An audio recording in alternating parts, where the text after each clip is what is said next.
Welcome back to the after credit scene. We are talking about Werewolf by Night, the special presentation on Disney Plus, the newest entry into the Marvel Universe. There's a whole lot to talk about, and I'm excited to get to it with you. But before we do that, please like and subscribe to the channel. Hit the notification button so when we drop new content, you'll be the first one to know about it. And then share this sucker all across the multiverse. The reviews for this movie, this special presentation, have been really great. I really enjoyed it. I think there's probably gonna be some people that don't like it. It's not their cup of tea, just because of the black and white nature of it, because it feels a little different than something that Marvel's done in the past. I, on the other hand, love when Marvel takes chances, when they try new things, when they branch out a little bit. I think, especially in Phase 4, they have shown that different styles and different genres, that superhero stories don't have to conform or fit into one specific area. And that's been really refreshing to see, regardless of whether people like the characters of the stories or that they're not as connected as they would like them to be, things like that.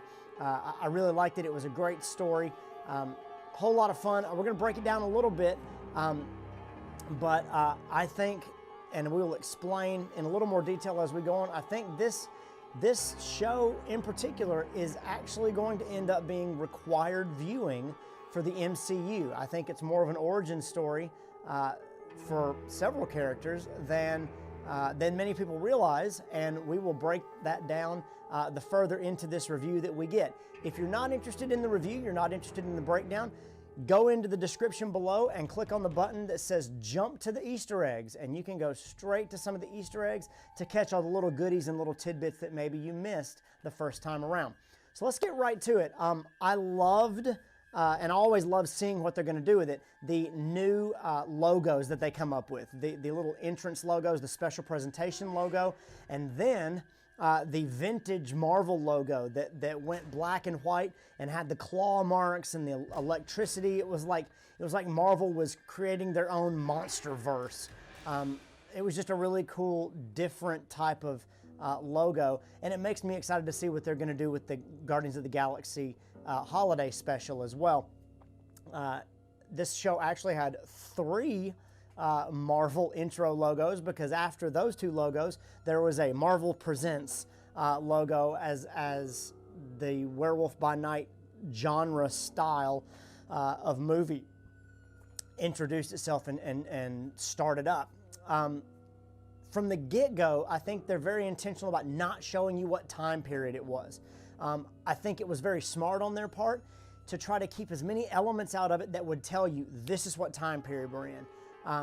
Because if you do that, it takes away the reality of what they're trying to do with the show, because you say, oh, this is just black and white for stylistic purposes, rather than it's black and white because it's an old or those kind of things. So it just lets you stay in the story and not really try to dive into those things too much, except for a few scenes that were brief in the middle and near the end of the episode.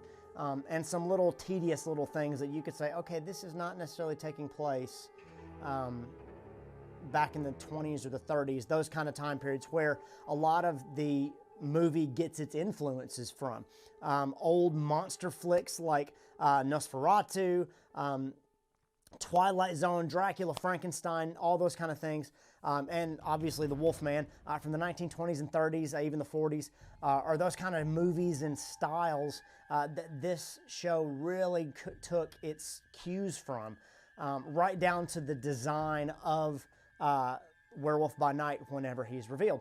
And so there were a lot of different vibes and elements that were very MCU as we start off, and the monster hunters are coming into the Bloodstone Manor or the Bloodstone Palace.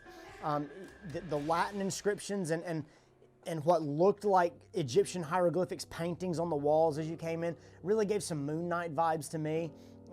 And seeing as how Moon Knight appears for the first time in a Werewolf by Night comic, I thought it was kind of an interesting little nod in that regard. As we start seeing the different characters, they're all a very eclectic group, and it was a good opportunity to just really play with some different characters. You have Jovan, who's this Scottish, Irish kind of warrior type guy. Some Viking type characteristics to him. You had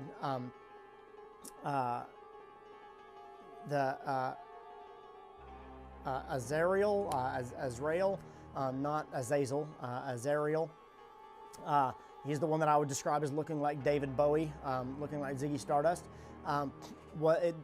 Him and Jovan were not characters that were that are not based on any Marvel characters, and several others in there as well. None of those other heroes or hunters were based on any Marvel characters, except for Ulysses Bloodstone and Elsa Bloodstone as well. And I loved how they did Ulysses Bloodstone, and even the old style, the animatronic made me think Disney's throwing a little Hall of Presidents reference in there, or a haunted mansion. Just it had some of those vibes of just animatronic style Disney characters, and just kind of playing with it, and it being very tongue-in-cheek, and kind of gave you some insight into a character that, because he was dead, you didn't know anything about. And so the temple itself, the maze itself, the whole hunter battle that they're going through, and then having Bloodstone himself, animatronic type like that, to kind of talk for himself, kind of gave you some insights into what that person and his personality might be like, even though he's dead long before the show even starts. So I thought those choices were really cool, and it was just really interesting as well. As Jack comes into the temple and he's walking around, you get to see some shots of some other monsters, abominable snowman looking characters, a Nosferatu looking character as well, just like a demon vampire looking guy. Those elements are really cool. The face paint on Jack's face and him commenting that it is to honor his ancestors makes a lot more sense, and kind of hints at maybe a detailed backstory when the reveal is made that he is a werewolf by night. And so not only that, but he makes a comment to Elsa whenever he's smelling her, so that in an attempt to try to not attack her when he transforms, he says, "This has only worked one other time." So there's some backstory to be had there that we just didn't get, in addition to how did he come across Man-Thing. That was your big reveal, as well as we get into the monster battle after Verussa has explained what's going to happen in the battle. The monster is going to be released. The Bloodstone is going to be affixed to the monster so that it weakens the monster, and the hunters have to go and find the monster, kill the monster, take the Bloodstone, and if they have to fight the other hunters in the process, so be it. But whoever gets the Bloodstone will have extended life, extended power. The Bloodstone itself has its own powers, as we saw. And so there's a whole lot at stake there, and it feels like you're jumping into a story, a much larger story, mid-story. But it was written in such a way, and they gave you such a good starting point, that you were able to pick up pieces, and it didn't leave you with a ton of questions. And I wouldn't consider, well, what happened before this, as a valid question, because you could literally write any story there. I think the questions that the story brought out naturally were very minimal. The least of which is, where are these guys going to pop up in the future?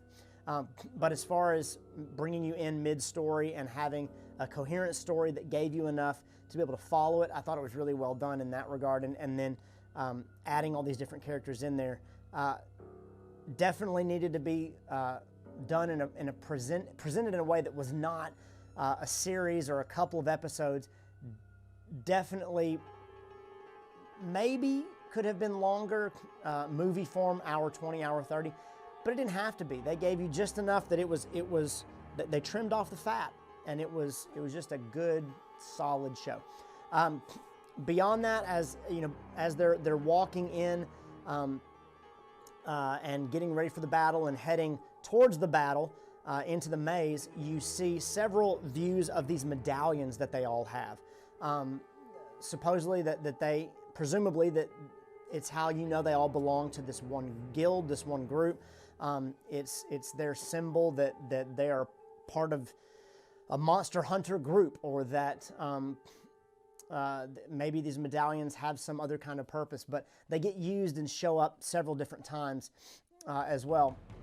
You get a lot of Elsa's backstory as she comes in, and Verussa and her have some conversation, and you know, there's no love lost there. And Elsa is there for her own reasons. You clearly find out through the rest of the show, everybody's there for their own reasons. What are they going to do with the Bloodstone? Why did they show up? And they get to the fighting pretty quick.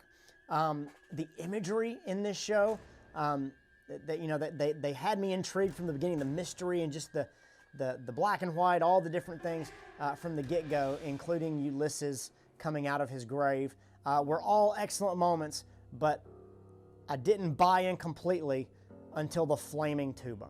The flaming tuba, yes please. That was phenomenal, crazy, a cool little addition. The music provided by it that created the suspense was excellent. And then the three doors of the garden maze as they walk into the garden, this idea of choose your own path. If there was any kind of thread that ran through the whole thing, it was that idea. That they're finding each other in the maze. Jack goes in there with the purpose of rescuing his friend. Elsa goes in there with a completely different purpose. Each hunter goes in there with their own purposes. And as they find each other and interact with each other, the different dynamics at play rear their heads very quick. As soon as Elsa and Jack come face to face, he says, I propose we just bypass each other, which probably was their plan from the beginning and would have been their plan all the way through to the end, except they get forcibly and quite literally thrown together in this jail, and not just in the crypt, but they also, the mausoleum, but they also get thrown together in the cell when Jack is forced to transform. And so they want to bypass each other. They have different goals and they don't need to hurt each other, which is different from all the other characters that you interact with. And then they are forced together. And I think that's one of the great things about the Marvel Universe, is that the situations and the things that happen when characters are forced to interact, when they come together. Rocket and the Winter Soldier are perfect examples where they come together, and I don't know why I couldn't think of Bucky's name. When Bucky and Rocket come together in Infinity War, and Rocket asks him, a long-running joke from the Guardian series, I'm gonna, how much for that arm, how much for that leg? I need that guy's, robotic eye. But he pulls the same joke. Putting these characters together and seeing how they interact and how they would play together is one of the big strengths of the Marvel Universe. And that was definitely a thread in this show. So all these people have come together, and who means whom harm, and who's your enemy and who's not your enemy. There's a lot of really deep elements at play in a very short amount of time. Stylistically, from this show, let's just talk about that for a second, because I'm going through my notes here. The black and white feature was not just a really cool stylistic element, but it also, right down to the cigarette burns. If you've watched Fight Club, there is a very good explanation, although slightly graphic explanation, of cigarette burns in one moment of that show. But if you don't want to go and watch that, cigarette burns are these little dots that appear in the top corners of a movie, and it is, when movies were on reel-to-reel, it was something that let the person in the booth know when to switch over to the next reel. So the end of one reel had several cigarette burns as it got down to the last several seconds of the reel, and the next reel had the exact same scenes. And so as those burn marks came up, the person in the booth would know to flip over, the camera operator would know to flip over to the new reel so that the movie could keep going, because it wouldn't all fit on one reel. Now it's all digital, and we don't do that anymore, and so they had to add these burn marks in post and do them digitally, so that they can make it look like it's analog. Just interesting little details that they added to it. the best of which I thought was highlighting the bloodstone and the red elements. If you go back and watch it, I think the tinges of red, even though it's completely black and white, your eye is kind of drawn to things that might be red. Elsa's hair, the blood in different scenes. Even if it's an optical trick with your eyes and your mind, it was there because they had shown the bloodstone in bright red, and so your mind is automatically tuned into that tone. And mentally, it changes your viewing capacity in the episode. So those little things were really awesome as well. If you want to get a little detailed into it, the fade from black and white to color is a technique that was used even in Wizard of Oz, except in the Wizard of Oz, that was done, in the 1930s, 1940s. That was done, and the movie went from, instead of going from black and white to color like this one does, the movie starts out in black and white in Kansas, and then when Dorothy wakes up in Oz, it's all in color, presumably because it was all a dream, and you're left wondering whether it was or not. And it highlights this fantastical world of Oz as opposed to the world she came from, which seems dreary in comparison and is all in black and white. Does that mean that you could read into it as far as the Marvel Universe is concerned? I think it's done more for origin story capacities and more to highlight different characters. And I have a theory on that we will dive into when we get to the Easter eggs. So as far as the show is concerned, very violent. I am a horror film junkie. I love those movies. I love, the gorier the better, the weirder the better. I love those kind of things. They're crazy awesome.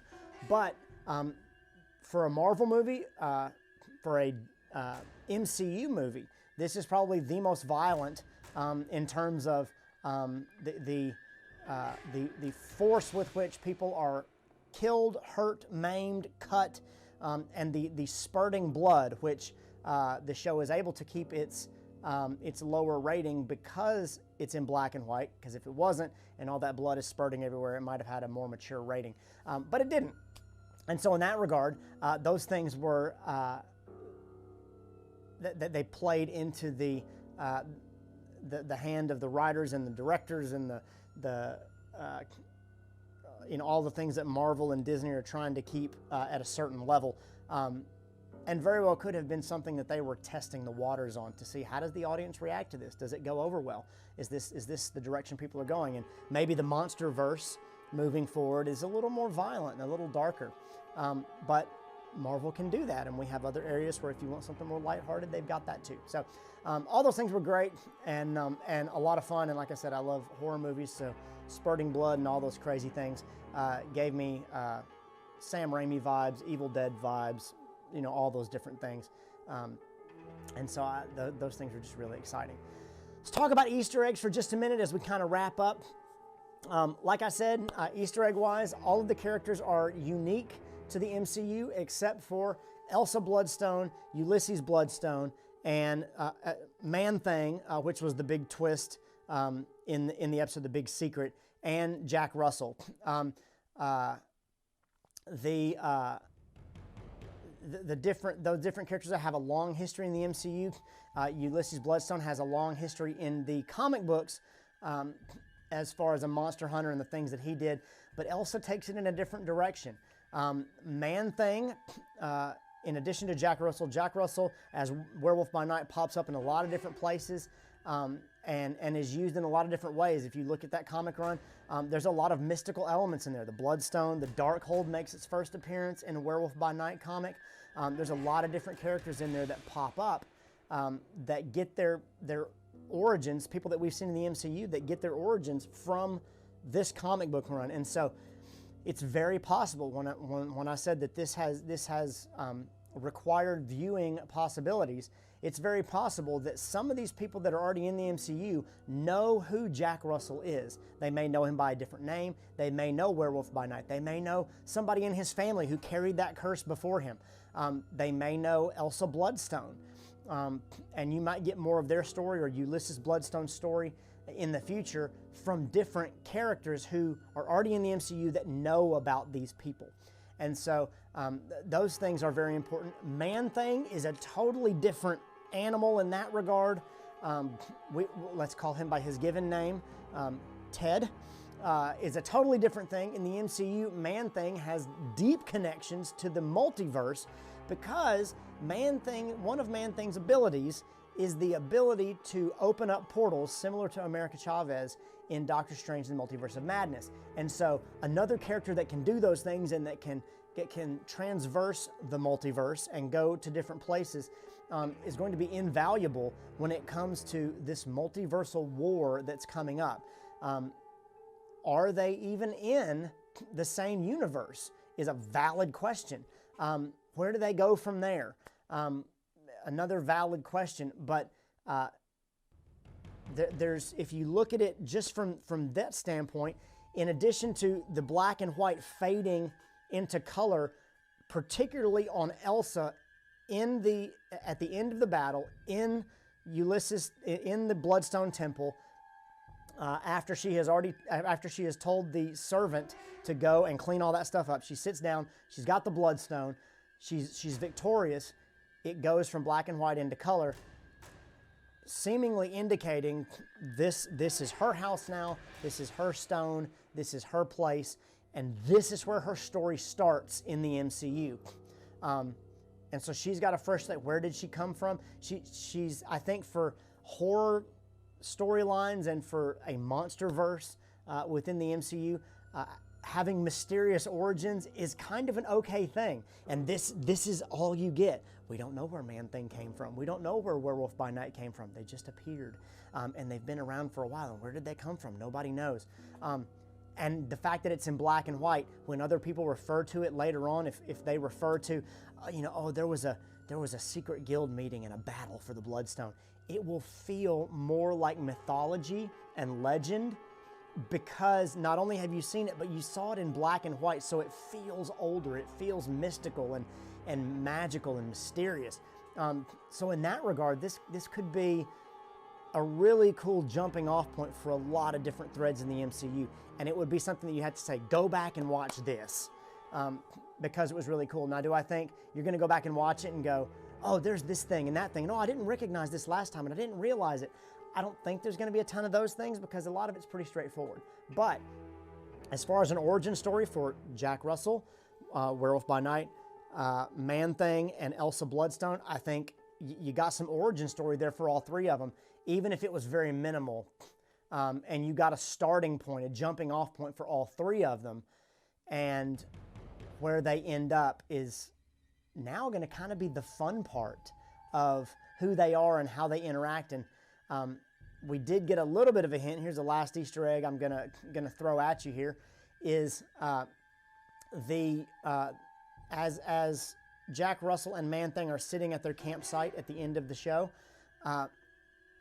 you see a payphone propped up. That payphone, let's say 70s at the earliest, 90s at the latest, and it's also demolished and it's in a trash heap, so it's not in use anymore. Are we in the 2000s? Are we in the modern era? There is a coffee press on a table at one point. I know those are used all over the place, and they're used in European countries and had been for a long time, but it looks very modern, and actually looks like one that I have in my house.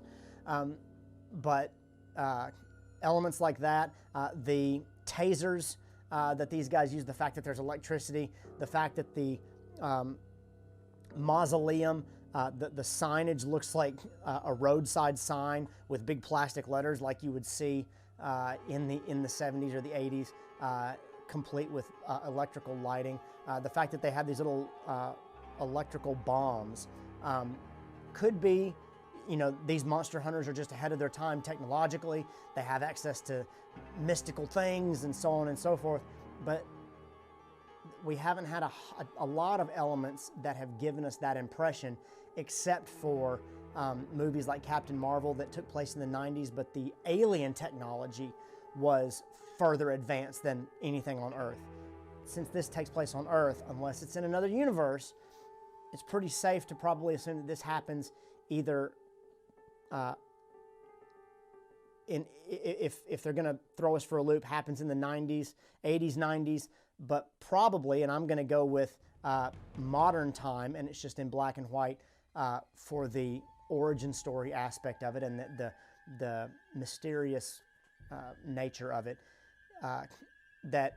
That's why it's in black and white, but it takes place in modern times. And so these guys are around, even though they've been alive for a long, long time, and they have a very long backstory and a long history. Partly, I say that partly because in the timeline, Werewolf by Night fits in on Disney Plus somewhere near the end here in the WandaVision, Loki, Shang-Chi time frame, which is the modern era.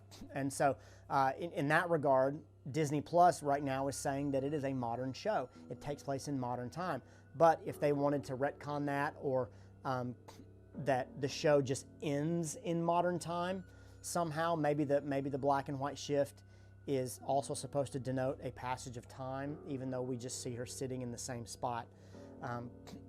Could be something like that as well. But again, I liked that they didn't really give you much of that, but if you really want to dig for it, there's a lot of elements that you could say, no, I think this probably takes place in the modern era, inside the episode, not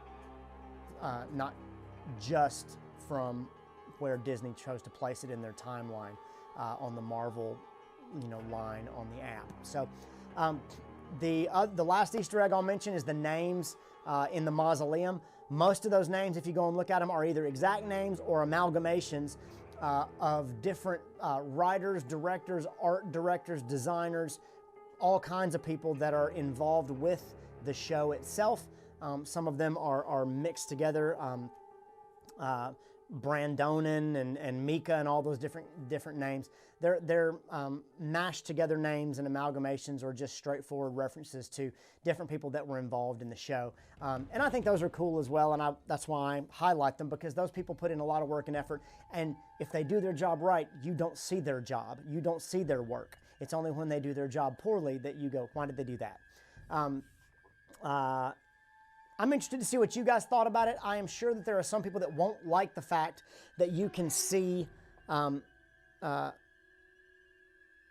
Gael Garcia's face as the werewolf. I think, there's part of me that wishes he would look more werewolf, but I like the choice that you can see his face. I think it also drives home that thread that monsters are not necessarily your enemy. Your enemy doesn't always look like what you think they're going to look like. And that is a big thread in movies in general for the last 10 years, but especially in the Marvel universe, is there's this moral gray area. Your villains are not all evil, and you can relate to them, but your good guys are not totally and 100% foolproof and perfect. And they have a dark side too, and they struggle with problems as well. I think if it's not just a cultural thing with storytelling, it is definitely a good writing tactic to make both sides of these stories, the villains and the heroes, relatable to people. And so in that regard, I like the choice that they made with the werewolf's makeup and Jack Russell's transformation to that as well. I thought that the Look of Man thing was really cool. It was different as far as it wasn't overly CG, and it felt very comic booky, but it also felt very old school, and it was just very well done.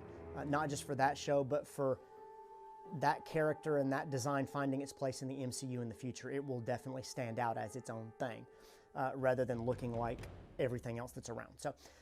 Tell us what you guys think about the show. Share in the comments if you found any other Easter eggs or any other things that you liked. Please subscribe to our channel. Share this video with other people so that they can get involved in the conversation. And check out some of our other content. We got a ton of things you can sink your teeth into. And as always, when the next one drops, we'll catch you right back here. Later.